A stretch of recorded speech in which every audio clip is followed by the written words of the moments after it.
Hey guys, I know you are super busy, so I wanted to come to you quickly to talk about the top 3 things your cleaner may be missing when they're deep cleaning your home. Okay guys, let's get into it. So you want to make sure that your cleaner is cleaning underneath the sofa area, right? You never know what you're going to find underneath the sofa.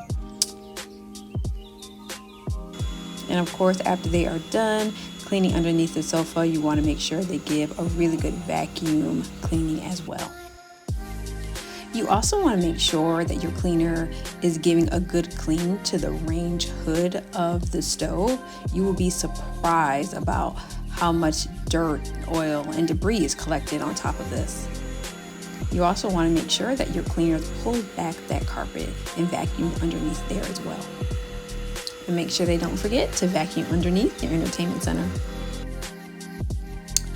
Oh yes, end result, a nice clean and sanitized home. Hey guys, I hope that was super helpful for you. And as always, if you have any cleaning questions, please feel free to visit our website at themoxiemaids.com. Bye.